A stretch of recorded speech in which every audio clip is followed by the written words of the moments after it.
I earned my bachelor's degree at the United States Military Academy at West Point, and then earned a master's degree in structural engineering at Stanford.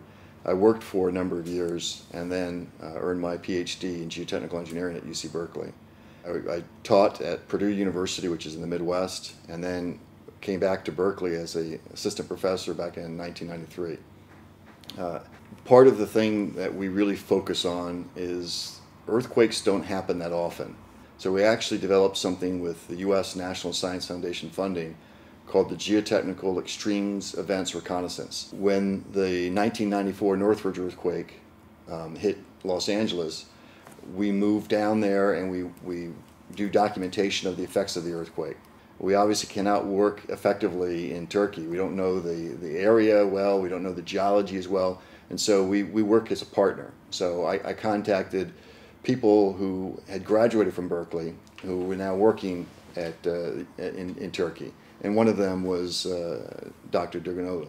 I mean, he had a strong reputation in understanding soil mechanics. He was a professor at one of the top universities in the world, Boğaziçi, and he had actually started developing this company that had the kind of tools and expertise that we needed to be able to do the post-earthquake reconnaissance. We had that same goal at UC Berkeley to learn from earthquakes and develop our students and our professors so we can be the best.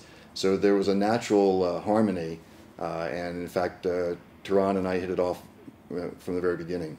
Their main contribution was, one, they know the area. So in terms of getting a geologic map of the area that tells us about the geology. From my perspective, it's a very good mix between academics and research and consulting and design.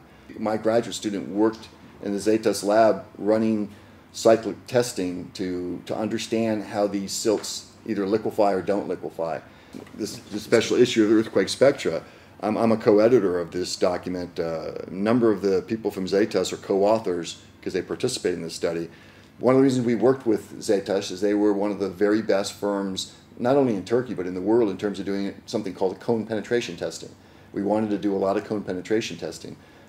He had worked with Jim Mitchell on cone penetration testing.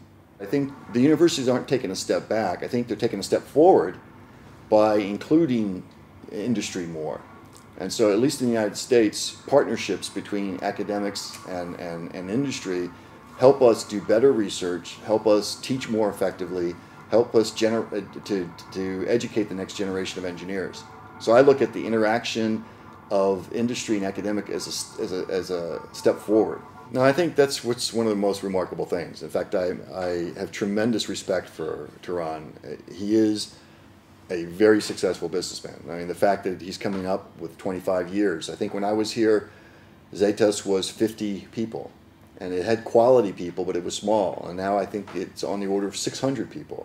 And I just took a tour of this office, and it's a beautiful thing. I mean, it's just incredible, the effort. And you can't just do that with being a very good engineer. You have to be a very good businessman. And I think one of the things that Turan is very good at is he sees the excellence in people. And so I've been lucky enough to work with some of the very best people here at Zetaş. And again, I think that's where he sees certain people are very good and have certain skill sets, and he gives them, puts them in the opportunity to where they can excel. And so I think he's a leader. I mean, that's the definition to me of leading. Leading is hiring the right people, empowering them, and putting them in the position to where they will do a very good job.